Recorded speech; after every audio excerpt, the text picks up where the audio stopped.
নরসিংদীর শিবপুরে সবজির চারা উৎপাদন ও বিক্রি করে ভাগ্য বদলেছে 10 গ্রামের প্রায় 4 শতাধিক কৃষক। এখানকার চারার গুণগত মান ভালো, আর এ কারণে এখান থেকে চারা কিনে দেশের বিভিন্ন স্থানে নিয়ে যাচ্ছেন ব্যবসায়ীরা। মাঠ পর্যায়ে কৃষকদের সব ধরনের সহযোগিতা করছে কৃষি বিভাগ। হৃদয় খানের তথ্য এবং ছবিতে বিস্তারিত।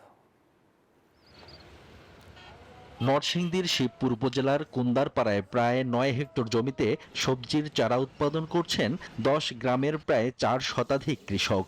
এখানে সারা বছরই চারা উৎপাদন ও বিক্রি করা হয়।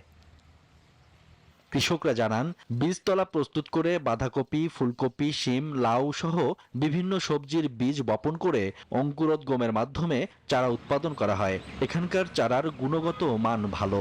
এ কারণে এসব চারা বিভিন্ন জেলায় কিনে নিয়ে যাচ্ছেন ব্যবসায়ীরা, আর দরও ভালো পাওয়া যায়। ফুলকপি, পাতাকপি, বেগুন, মরিচ।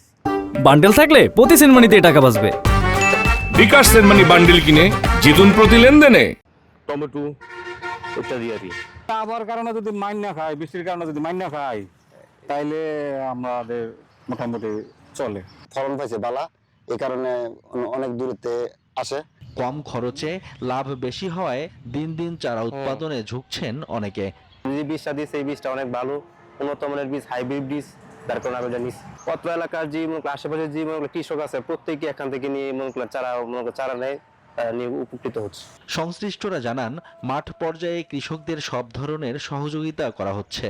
যে কোনো ধরনের পরামর্শ যে কোনো সময় আমাদের উপসহকারী কৃষি অফিসার, উপজেলা কৃষি অফিসার, যারা উপজেলা পর্যায়ে যারা অফিসার আছে, তারাও সবসময় একটা নজরের মধ্যে রাখতেছে।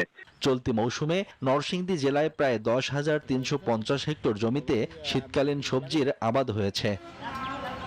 Desk report, news 24।